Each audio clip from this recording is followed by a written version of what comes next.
Patrolman Phelan wrapped his sinewy fist about the handle of his club with a vicious grip as he proceeded cautiously up the steps. The heavy bronze door had been left ajar, and he squeezed through without opening it further, then paused in the vestibule and listened. What he heard seemed no more than the tread of a spider, and the thought rushed into his head, "'Tis one of that felt-soled kind. 'Tis tiptoes for Phelan." He had noted that even the inside door was open, and he swiftly divined from this that the thief had left it open for his own convenience, or for some other purpose connected with the mysteries of burglar alarms. Inch by inch the policeman moved across the vestibule and wriggled through the door into the richly carpeted hallway. It was with a distinct sense of relief that he felt his heavy boots sink noiselessly into the deep ply of a precious Dagestan rug. One of Phelan's boots had a bad creak in it, and he knew that the master crook who would attempt such a robbery as this would have an acute sense of hearing.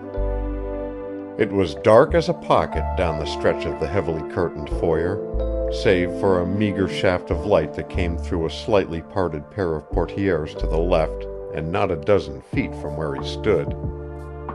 He strained his ear toward this shaft of light until there came an unmistakable swish of sound, whereupon he moved forward in short, gliding steps. When he reached the break in the portieres and looked in, he was astonished to see a short little man with shiny black hair deftly removing the linen covers from chairs and tables and statuary. The little man had his back to Phelan as the policeman stepped inside, but he turned in a flash and confronted the intruder with the peculiar glazed grimness of the Japanese. "Well, what matter?" ripped out the little Jap without moving a muscle. "That's what I come to find out," retorted Phelan with accusing severity of tone. "How you get in here?" retorted the Jap in the same sharp, emotionless tones. "I saw you snaking in, and you didn't latch the door after yous," blurted Phelan, taking a step nearer the Jap and still watching him with profound suspicion. "What you want?" asked the Jap with a slight tremor of apprehension. "Information!" cried Phelan.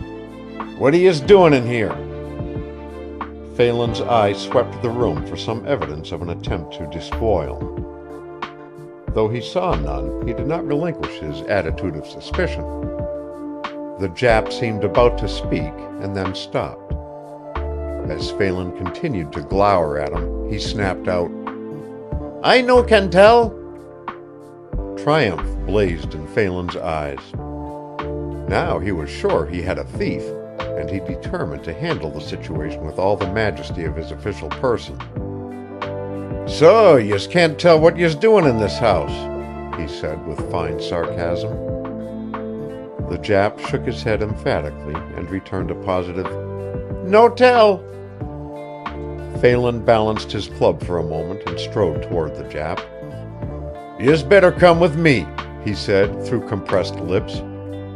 The Jap started back with a frightened exclamation. "You no take me to jail," he uttered, while his yellow features twitched with fear. "In a minute," replied the elated officer, "if yez don't tell me what yez doing here. I've been looking out for this place while Mr. Gladwin was in foreign parts, and—" "You know Mr. Gladwin?" broke in the Jap excitedly. "No, I ain't never seen him," said Phelan. "But I know this is his house, and I've been keeping my eye on it for him." "Mr. Gladwin, he my boss," and the Jap grinned from ear to ear. This solution of the mystery never entered the policeman's head, and he resented the surprise. "Do yez mean you're his valet?" he asked vindictively, refusing to relinquish his suspicion. "Yes," and again the Jap grinned. Phelan read the grin as a distinct insult to his intelligence, and he pounced upon the little brown man in an even more caustic tone. "If yez are Mr. Gladwin's valet, what are you doing here, and him thousands of miles away across the ocean in Egypt and Jerusalem and the like?" Now it was Phelan's turn to grin as he saw the Jap shrink and turn upon him a pair of wildly alarmed eyes. Come, I'm waiting for an answer. The cat had his mouse backed into a corner and mentally licked his chops. I no can tell, stammered the Jap desperately. That's enough, ripped out Officer 666, grabbing the Jap by the shoulder and yanking him toward the doorway. No, wait, gasped the struggling prisoner. You no say if I tell you, please?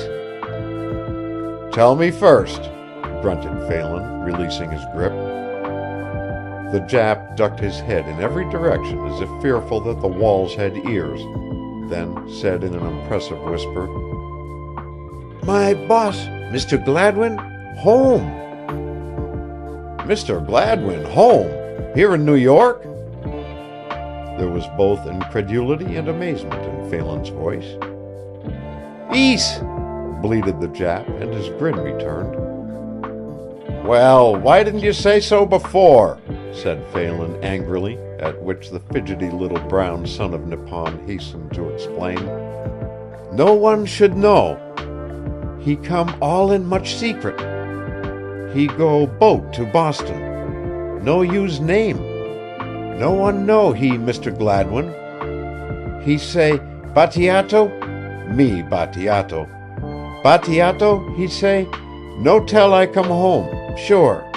He say, and Battiato, he no tell. Officer Phelan yielded to the grip of the mystery, and his attitude toward the Jap changed. What did he want to snake home that-a-way fer? I no know, nodded Battiato. Yez no, eh? Well, is he comin' here? Do yez know that? He tell me, come here and wait. Fix this room. He come here or telephone.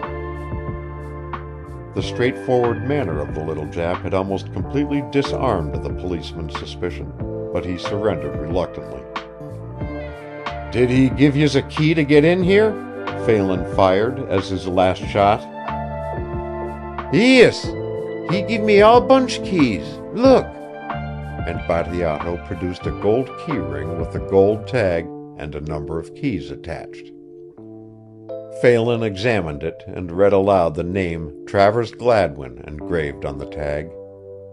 Handing them back to the Jap, he addressed him impressively, gesturing his emphasis with his baton. I guess yez are all right, but I'll have to keep me eye on yez from the outside, mind that. And if yez are foolin' me or trying to get away with anything. Phelan snapped his lips together and with a mighty lunge plucked an imaginary prisoner out of the atmosphere and shook it ferociously. Then, stepping back to the doorway, he shut one eye with a fierce wink and jerked out, Are yez wise? The profound pantomime was too much for Battiato, who stared after the vanishing officer in open-mouthed amazement. End of chapter 7. Recording by Roger Moline.